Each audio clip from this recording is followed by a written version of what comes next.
you, Sjokz. Hello, everyone. I'm Daniel Drakos, here with Andrew Vedius Day for the first game of the Summer Split.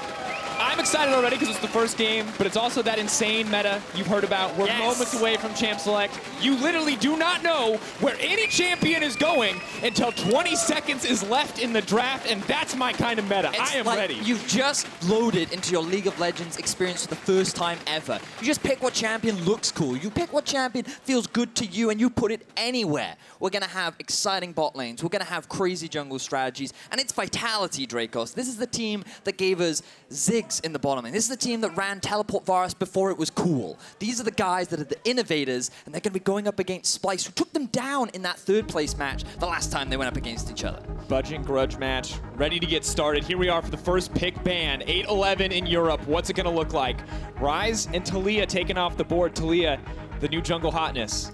You would have to imagine that Irelia rises in priority as well. We've seen a lot of Irelia and Camille priority over in the LCK and the LPL. It also seems that a bit of what Ender was talking about earlier on, the Taric, he already being respected by some teams. Nobody wants to deal with it, man. Even Jiizuké's Taric, I mean, come on. Don't give a mid laner a support champ. You're going to see the mechanical limits pushed. Similarly, Lulu, a champion that's been in mid lane, been in bot lane, Vladimir as well. Is he an AD carry? Is he a mid laner? The meta has not decided yet, but either way, those picks being taken away from Splyce and Vitality, respectively. Now, we did talk about the Irelia. She is left up and available. She can be flexed into all three roles in the top lane, mid lane, bot lane. Hell, she could probably be a jungler. We haven't seen it yet, but it could still be true. It is Xerxe, an immediate answer from Vitality. Look at this. The Irelia locked in. I thought it was going to be permaban, but the Zoe and the Skarner to follow right after for Vitality. And you know, a year and a half ago, Vedius, this Skarner would have been like, oh my god, Vitality, what mad geniuses have they done. But this is actually pretty stock standard from the previous meta, Vedius. This isn't anything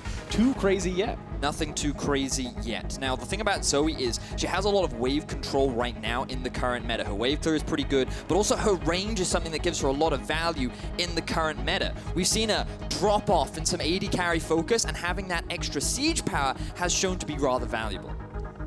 And I just want to make it clear to everyone at home, it says patch 8.11 at the top, and it is patch 8.11. The Trundle, the Skarner, the old meta from 8.8, 8.9, still coming through here. So, you know, these are champions that we've seen all of these players try out outside of mostly the Irelia.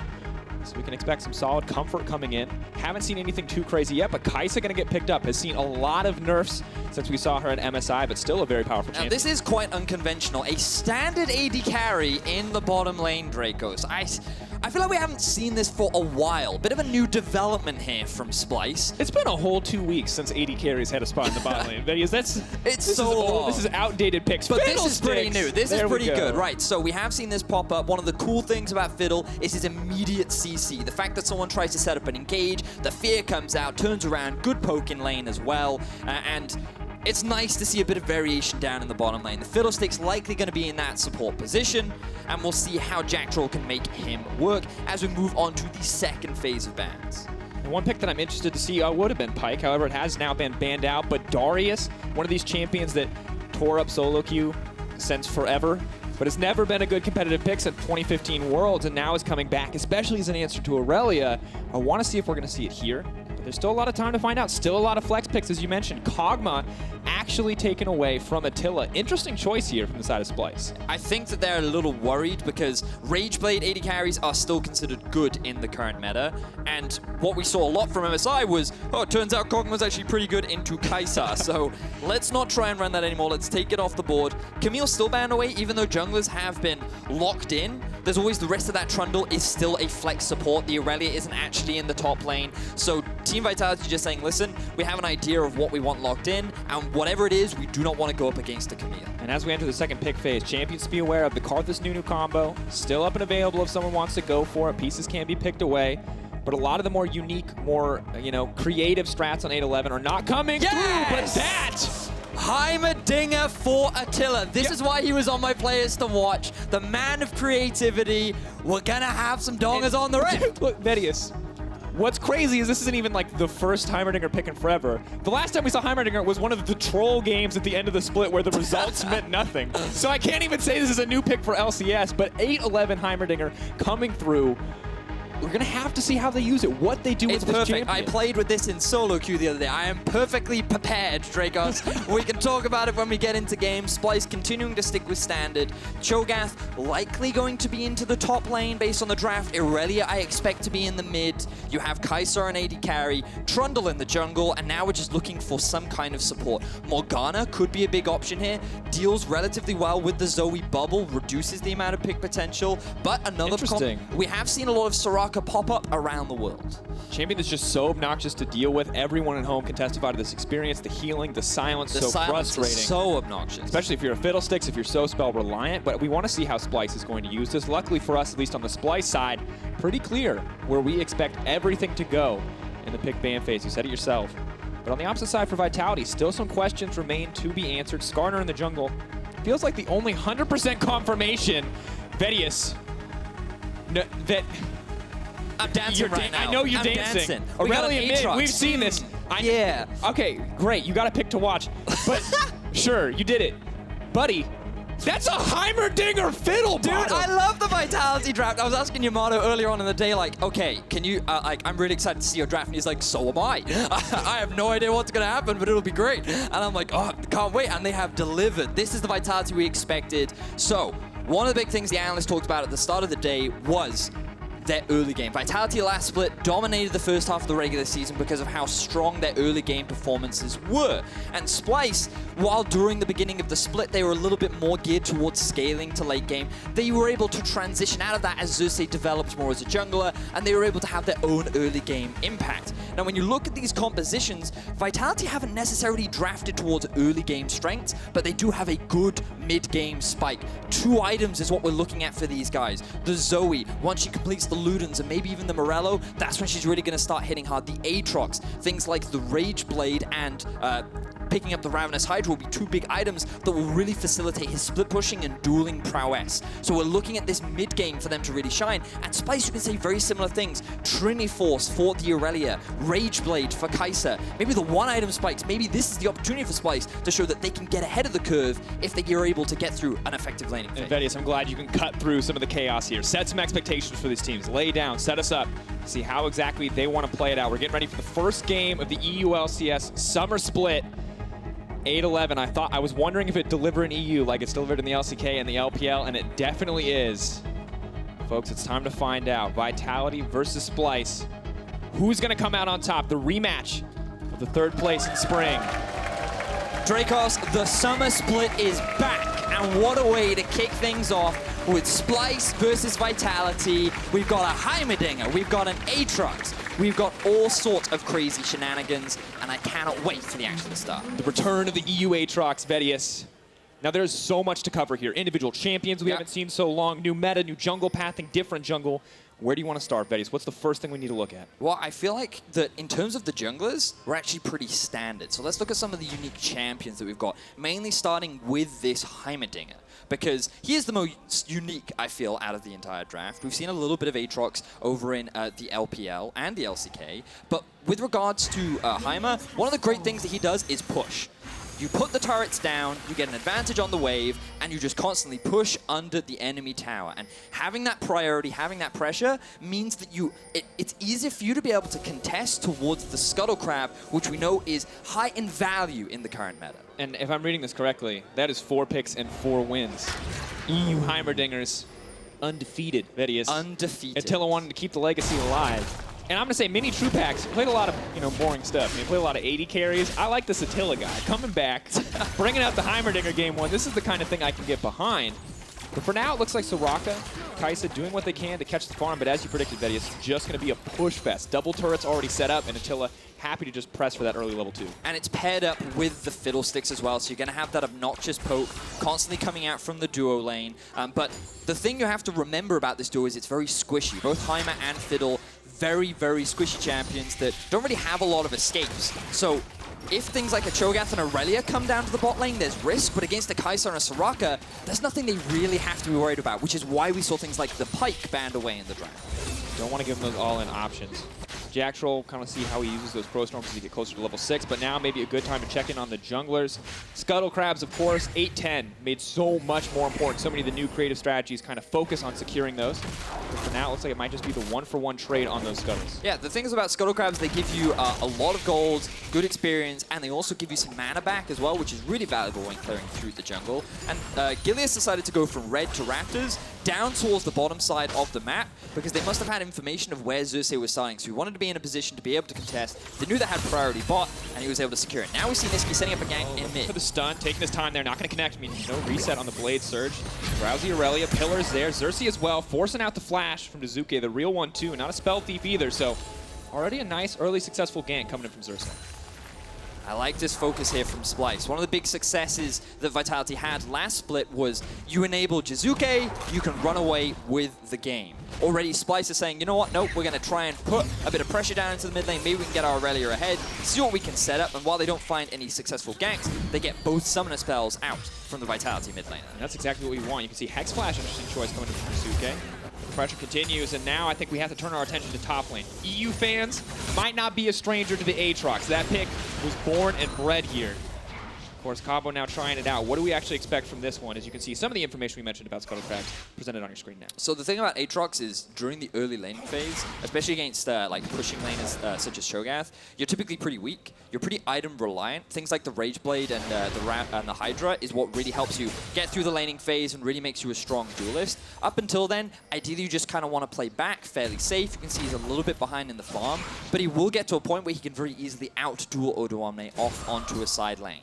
In terms of teamfight prowess, he might not be able to offer the same value as a Cho'Gath, but I think one of the things they're relying on is drawing Irelia away from the teamfight, so moving it off into a side lane as we have a TP now in the bot. Coming in from Kobbe. They're saying on the way down, second gank of the game, getting in here. Silence goes through, does manage to lock the Heimerdinger, but no follow-up there. Kobbe not in a good position to respond, so Attila and Jactroll make it out. No summoners burned either, so a nice trade for them in the end. This is the thing about Soraka, Drakos. She's not a really scary support. She's annoying. She makes it difficult for you to kill her because of the amount of heals and sustain she can provide in lane. But when it comes to gank setups, she doesn't really offer a huge amount. Now we've got to turn our attention to top as Gilius looking for a dive. Gilius looking for a little bit of pressure, at least providing vision to make sure that they can continue to snowball this Aatrox. You talked about the 2-item spike earlier. Gets that Quintus, gets that Titanic Hydra, is so terrifying. For now, though, just going to be content, soaking up extra farm here, bullying this Cho'Gath out of lane. And it's interesting that we're seeing so much innovation from the side of Vitality, because when you think of innovation, you kind of do have to turn your attention to Xerxe. He was the guy that revolutionized a lot of different jungle picks. Rumble in the jungle was one of his big favorites. He was the guy that popularized Ivern all around the world. Trundle this was him. It came from him as a counter to things like Olaf and Skarner, and coming into this meta, it seems that he's just going to stick to something that he is comfortable on, and he is not really trying to innovate too much.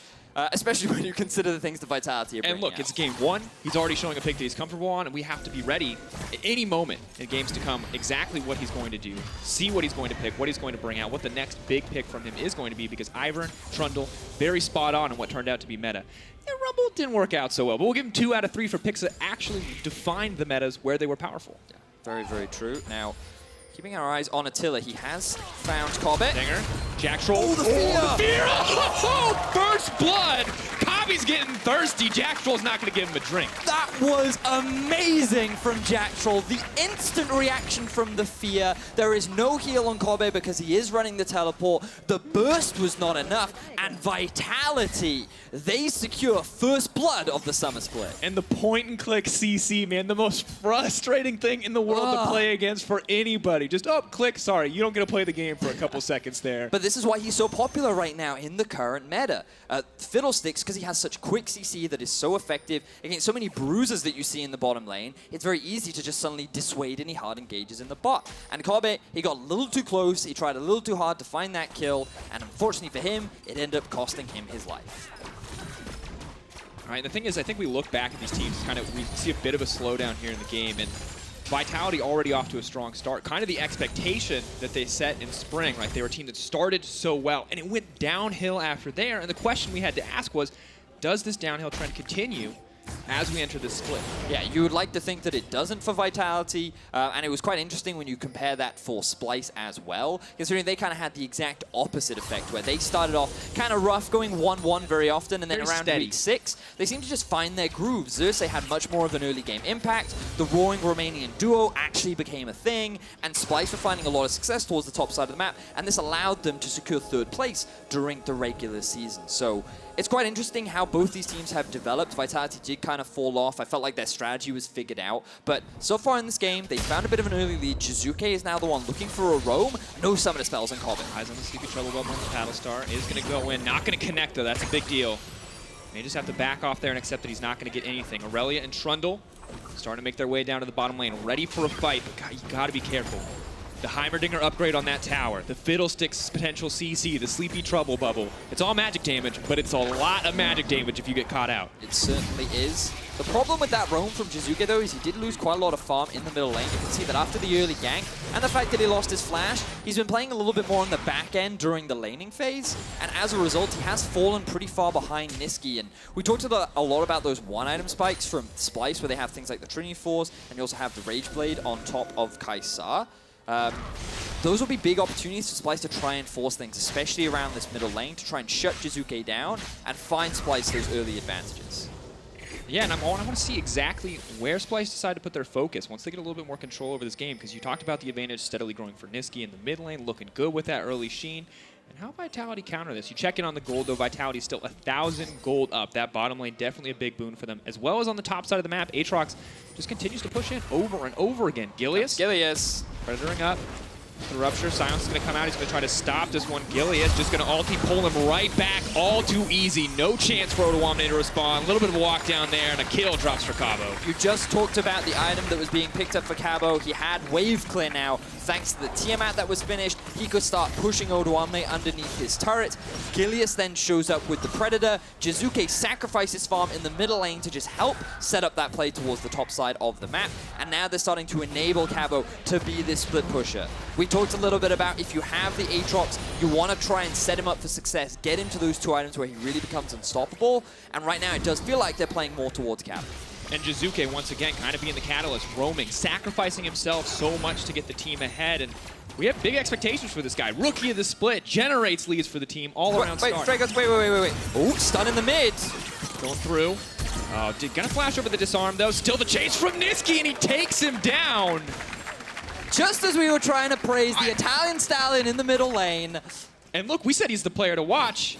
And I think it's important to look back at 3rd place, because in that series, it was Nisqy who absolutely clapped Jiizuké. Really a guy did. who we called an underperformer for the entire split, showed up in playoffs.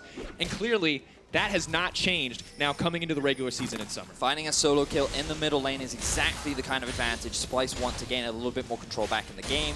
Sheen is the really big item for Irelia that you have to start worrying about her damage output. Jiizuké, he overstepped a little bit in the middle lane. Nisqy, I believe, had a level advantage as well. And now he's been able to just instantly complete the phage, and he's well on track to getting around a 15-minute Trinity Force that's when Irelia truly hits that spike. And truly terrifying. Increasing the Sheen proc damage so strong with those repeatable blade surges. And Nisqy also keeps cleanse. Jiizuké still does not have flash. And now you can see him playing so far back in his lane. He has to respect the potential to get dove on at any moment. But really, it's Kobbe who might want to be scared. Kobbe, kaSing, Odoamne pushing in to break down this tower, but Jactroll is here. Crowstorm is going to come in. There's the channel. Oh, Odoamne! That's a surprise party if I've ever seen one. Takes him down, make sure they're not getting anything else. Vitality recognized that they could just leave Attila down in the bottom lane. kaSing and Kobbe tried to swap towards the top side so they could try and trade towers, and they decided to go for a dive. Jactroll reads it beautifully. He ends up showing up at just the right time. He provides the assistance that Cabo needs to find themselves a kill and stop the push from Splyce, but look at Attila, he's not done yet. Just continuing to pressure in on that bottom tier 2 tower. The ingenuity coming through from Vitality. New picks, reading the strategy coming out from Splyce, seeing the lane swap coming. And still, Attila is able to get the tower. They're able to stop the play on top side. Big advantage for Vitality Vedius. 3K, almost 4K gold, 11 minutes in the mid lane. Doesn't matter who Nisqy's solo killing. That's a lot to deal with. Nisqy, though, now has to be careful. Sleepy Trouble Bubble goes in. Trundle's going to body block it, though, and they are going to be able to back off, but a lot of damage already coming out. We got to recognize how clean that was from Nisqy. He utilized the minions so well to dodge so many different things from Vitality, and then just when Gilius was about to get close to stun him, he uses his E to lock him down underneath the tower, and he gets away with his life. Nisqy, like, we gave this man a lot of criticism last split during the regular split, but he, after playoffs, just seems to be continuing that strong performance, and he is playing extremely well in this arena. Massive farm advantage for him. And despite the global objective, surely a gold lead in his favor, getting closer and closer to finishing that Trinity Force. You talked about how important it is. But of course, one of the perks of having a Heimerdinger on your team is you drop those towers down, you let Skarner solo that dragon all too easily. Oh, wonderful, and we can look back at this. So the big thing is that Jiizuké used his ultimate to apply pressure, and that just makes it very easy for Irelia to land her stun, because you're, well, I mean, it's a set distance, right? She knows when you're going to show up, and it becomes very easy to then get the follow-up and maximize your damage with the Blade Surge. So nice outplay there from Nisqy. Good punish, rather, as now Vitality still sitting at about a 3,000 gold lead, though. Jactroll spotted out. No more surprise parties for him. So they want to give him the respect. The duo lane is backing off. kaSing and Kobbe still each only level 7. Kobbe a ways off from that first item, Gwynsu's. And you check in on the rest of the lanes. Kobbe already with that Titanic Hydra, getting more attack speed. And while Jiizuké is suffering on the 1v1s, actually playing pretty well here. Is he going to go for more? Decides not to.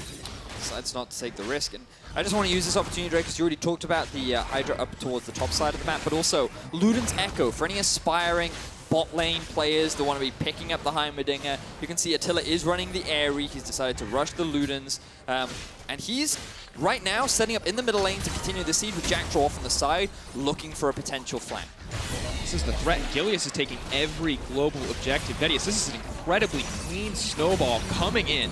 That is all 3 outer towers down. First, Dragon going in their favor. Scuttle Crab's going in their favor, getting the Rift Herald as well. And honestly, if you're Splyce right now, are you really safe under those towers? Fiddlesticks comes over the wall. Aatrox has the invulnerability, the respawn. Heimerdinger does so much damage, and you're constantly getting poked by the Jiizuké. This seems so difficult to play against. I feel like it really is right now, and it all comes off the back of that priority that you had in bot. And the easiest way to think about this is think back to Caitlyn. You shouldn't have to think that far back because it was only a split. When she would take that first tower bot, you'd move her around the map, and her siege became nearly impossible to stop. She had that extra range. It was very difficult to shut her down. Heimerdinger is very similar, except he just does it with his mini turrets. Every time you try to get close to clear them out, you take a huge amount of harassment. There's the risk of you getting collapsed upon. And the extra thing you have to be careful of is the fiddle flank. This guy is just sitting in brushes, waiting for you to overstep, and he's already rushed the sweeper, so he is able to control the vision. And it's just a matter of Vitality recognizing we have the ability to push underneath these towers, we have control over the map, and we're utilizing all the tools that we have in our composition to keep the pressure going. Very well done.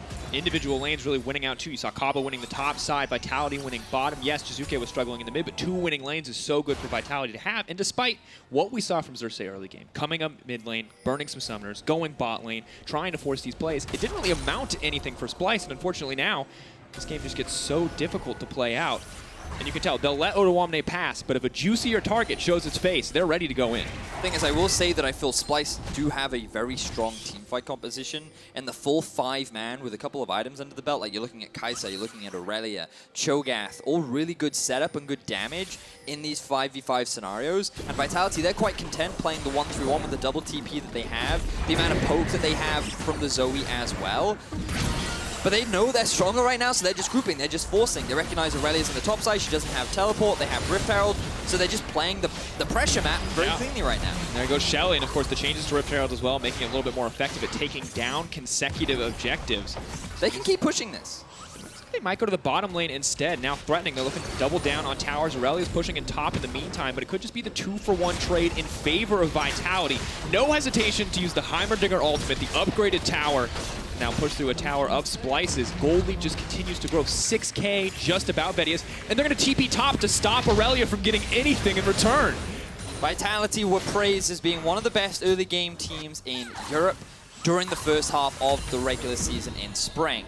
They are continuing that trend with a 5,500 gold lead already. They have 5 towers to 0, 16.5 minutes into the game.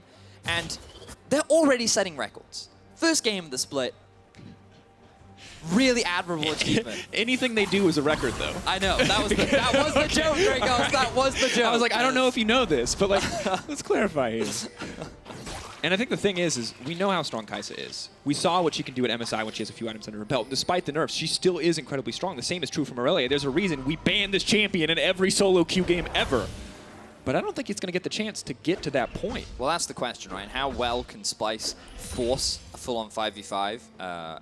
And right now it is rather challenging because Vitality are playing the map very cleanly. They've got good pressure pretty much everywhere. They know that they are that much stronger right now with Luden's Echo already being picked up from both mid and bot laner, I guess would be the appropriate term to use. Attila now hitting level 11 to the level 9 of Kobbe. That is brutal. A 2-level advantage between the two bot laners. And the thing is, I sit there and say from a compositional standpoint, Splyce should be able to win fights, but if Vitality fought right now, given the gold advantage that they have and just given the experience advantage they have, they should still win. Yeah, they beat the tar out of it. It's easy. That is not all too easy for them to take down that fight individually. Of course, the other concern is there's so much magic damage on the side of Vitality. You talk about teamfight advantages. Well, Splyce are pretty comfortable building mostly magic resistance to deal it out. Downside is, might not get enough time, as you mentioned. If QSS comes in from Nisqy, he has the cleanse as well. He's going to be tough to lock down, but now he doesn't do as much damage. So even if he isn't worried about Skarner anymore, not as much of a threat to the backline, not as much of a threat to that Heimerdinger, to that God, that feels so weird to say. Threat to the in a new meta. New meta. You're adapting. It's fine, Drakos. The first person to cast a Heimerdinger on this patch. Quite the experience. Cabo now in a weird situation. Just wandering through the jungle that Vitality fully own. Let's take a quick opportunity to look at the wards. Not the most compelling thing on the current meta, but it's important because Vitality have set up some fantastic vision. They have the Baron in their eyes. It is spawning relatively soon, and honestly, given how much less damage Baron does compared to what it has done in the past, many teams are going for those very early Baron plays. And Vitality, when you have the Heimerdinger, you also have an Aatrox and a Skarner in there, you should take it relatively quickly. So Splyce, they don't want to concede all that vision, and you can see how they just put a couple of wards up towards the top lane, they've just abandoned the bot. They don't want to fight for Drake, they feel like they can't right now, and their whole opportunity is, okay, maybe we can find a successful fight at Baron, maybe we can steal it, maybe we can turn it around there. And Baron just such a huge objective. From talking to a lot of people about how this patch plays out, it feels like, unlike last season where it was, hey, 3 Barons, 4 Barons, however many Barons you need to end these super late games. This game feels like 1 Baron, you break a base, you can end the game with the kind of leads Vitality are building up. And Baron Nashor as a whole, just so much less of a threat on this patch that a lot of champions can attempt it early. And, you know, between Fiddlesticks and Heimerdinger, I think they already had a pretty solid Baron. So Zhonya is being picked up as the second item for Attila. He's just taking the defensive route. He recognizes, you know what, if I get collapsed upon, I can just buy time. One of the great things is you have your 3 little turrets, you then have the big turret, and when you're about to die, oh, no, I'm golden, you can't attack me, so you can either stand here and wait for me to come out, or my turrets can melt you to bits. And so it's a pretty great early pickup, but it also just gives you that defensive option. So if he does miss position, maybe he gets stunned up by Nisqy, maybe Odoamne comes in from a flank, you then have that ability to buy time for the rest of your team to try and come and save. It's important, especially when you're buying time for a Fiddlesticks to ult in, when you're buying time for Skarner to get there to disrupt a fight, or an Aatrox. Those few seconds are good for just about any champion, Heimerdinger especially. Check across the vision, as you mentioned earlier. Control on bot side is still there. Splyce, though, fighting back on the top side, fighting for that Baron, as you mentioned. Vitality, though, doing what they can to clear out the vision in the area. Grouping is 4. Oh, and that is a great stat. You can see Xerxe, 51.05% jungle proximity. He was around his laners half the time. Did not amount to anything. Gilius power farming in the jungle paid off way more. I feel like he was very much just trying to help his laners out a lot, because even though Gilius wasn't really ganking very often, Vitality just had a lot of pressure. And now Splyce maybe looking for a collapse. Jiizuké just going to back off. Silence the disengage from Fiddlesticks, too much to deal with. Kobbe, is he going to go for anything more? Has the flash available.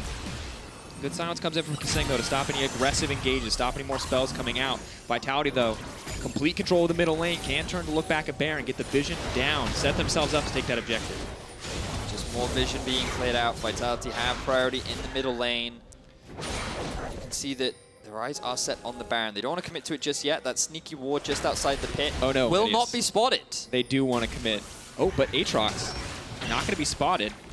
Oh, however, Trinket is going to come in. We'll let them know that the Baron has been started. Doing a decent amount of damage. Going to keep it leashed with the towers there for now. Aatrox, though, at that terrifying 2-item spike point. You talked about it. Titanic Hydra. The Rage Blade to follow. This is the chance for Splyce. They need to win this fight. TP now coming in. Gilius going to go forward, trying to take down the jungle with a lock of the JCC. The Heimerdinger damage is there. Crow Storm coming in, getting taken out one at a time. Defiant dance from Irelia, but she's not defying anything. She's just dropping dead. Backing off now as Vitality set their sights on Baron. A triple kill for the Aatrox, and it's just all too easy for the Vitality squad. Vitality find a beautiful fight. That was the last opportunity that Splyce were looking for as Jiizuké round things out with an ace. Baron gonna go down 22 minutes into the game. Vitality are looking dominant in game one. And when you think about Vitality, when you think about how they started their first split on stage, this is what you think of. This kind of dominance, this kind of confidence, these big fights and these big plays. And they're showing up here today. 10K lead, Vedius. 22 minutes into the game. You gotta wonder if that is the final nail in Splyce's coffin. So at this point, okay, so we're looking first here at, I didn't even notice that Kobbe just got obliterated before the fight even started. So that's one of the big damage dealers gone, but the fight didn't go their way either in the top side of the map as Splyce, they tried to contest Vitality. The jungler, funnily enough, is the initial focus from Gilius. I guess he recognized the cleanse and the QSS on the side of the Irelia. Said, you know what, let's just take out the smite. Once he is dead, then we can just clean up the rest of you. And with an Aatrox who has 2 items, he was level 14, they just melted through that Splyce. And they're so far ahead, they don't even need to group. Jiizuké is literally picking off members left and right while the team is around Baron. Blood for the Blood God, Drakos. Oh my god, that Aatrox. 6,000 damage. It's just so disgusting when you have Rage Blade. The fact that you can proc Blood Price, I think it is, twice. Yeah. It's Blood crazy. Price, Bloodthirst, either one, both so strong, individual on-hit effects, and all of the Aatrox mains out there are like, see, Riot? He's viable, we told you! Don't take him away from me! It's the funny thing about this patch, you know, like, one small change was made, and then all of a sudden everything blows up. Wait a minute, how did we make Darius viable? How did this happen? Wait a minute, you're telling me that we buffed Scuttle Crab and we nerfed AD Carry slightly and we ruined everything? Well, right now, Vitality are more than happy with the changes, and they set their sights on their first game win. Gilius may have overstayed there, but Attila, so much damage comes in. Cabo's there for the follow-up. Crowstorm from Jactroll is a little bit late. The Dread movement speed, not enough to take him to the back line, but Vedius, Jiizuké is just a predator there on the outskirts, and they're slowly pushing this one in. They get locked up there briefly, but so hard. Jactroll is there to peel. The silence comes in, says try to follow up on that, QSS. Not going to be used. Cleanse available as well, but it's too little too late. Vedius, Vitality, absolute domination here in their first stage game. Nisqy going in, which is another death added to the scorecard. Vitality with the first win of the Summer Split. Vitality looked clean. They came in prepared. We already said, we had a chat with Yamato. These guys were confident in this patch because they felt they had such a diverse champ pool. They brought out some meta stuff, they brought out some new stuff, and they demonstrated to Splyce that if you fall behind even slightly, Vitality do not take their foot off the pedal. And honestly, just well played across the board. The execution in the individual plays. I think we cast our minds back to that first kill, that first moment, and that was the moment where you stay. If you're Splyce, you're scared. You're like, oh god, we've given the Heimerdinger a kill.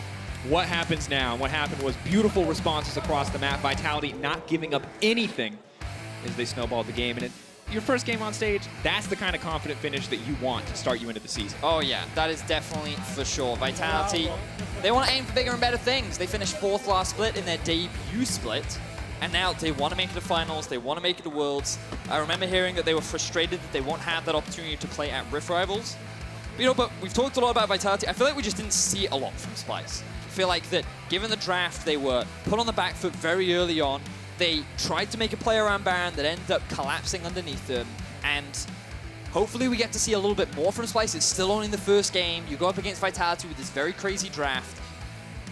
But given how well Splyce performed at the end of the day, we can say yes, Nisqy, he played extremely well, but outside of that, not a huge amount of talking points to the side of Splyce. Absolutely, and I think you look at it, drafting 2 lanes that are going to get pushed in, a difficult spot, but also in this meta, how are you ever confident until all 5 picks have been locked in, even after, that you have the pushing lanes, that you have the setup that you think you have from the draft, and it's Vitality who are rewarded for their creativity here, showing us some new things, showing us new picks, and Splyce playing a little bit more standard.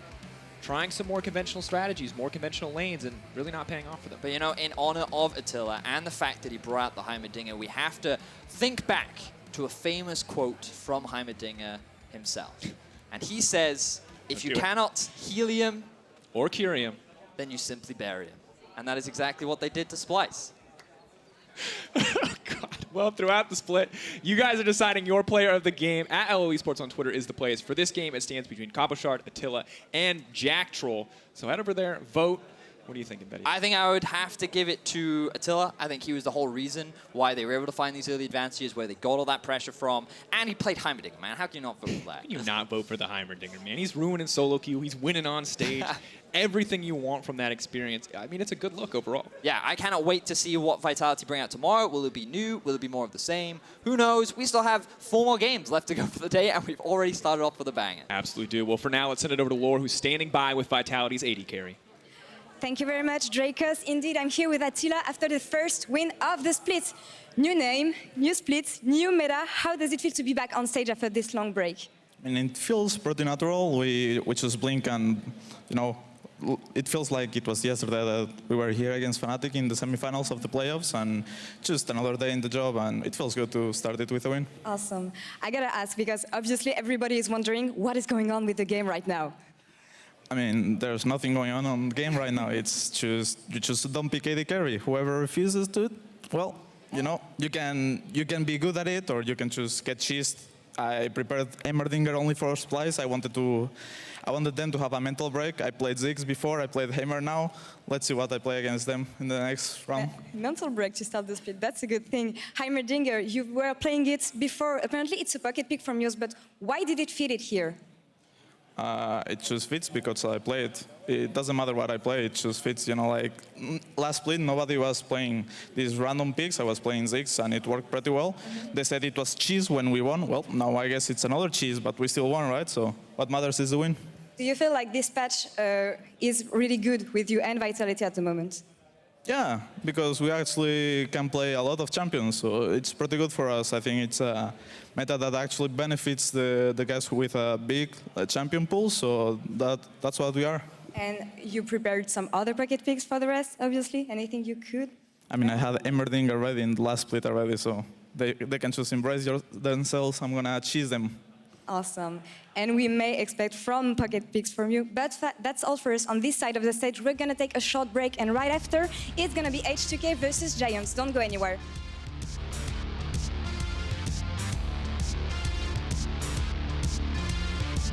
Keeping our eyes on Attila, he has found Kobbe. Dinger, Jactroll. Oh, the fear! Oh, first blood! Wait, Drakos, wait. Oh, stun in the mid. Going through. Oh, gonna flash over the disarm though. Still the chase from Nisqy, and he takes him down. All right, TP now coming in. Gilius gonna go forward, trying to take down the jungle with a lock up the chase. You see the Heimerdinger damage is there. Crow Storm coming in, getting taken down one at a time. Defiant dance from Irelia, but she's not defying anything. She's just dropping dead. Backing off now as Vitality set their sights on Baron. A triple kill. Cabo is definitely the player of the game. Vitality, absolute domination here in their first stage game. Nisqy going in with just another death added to the scorecard. Vitality with the first win of the Summer Split.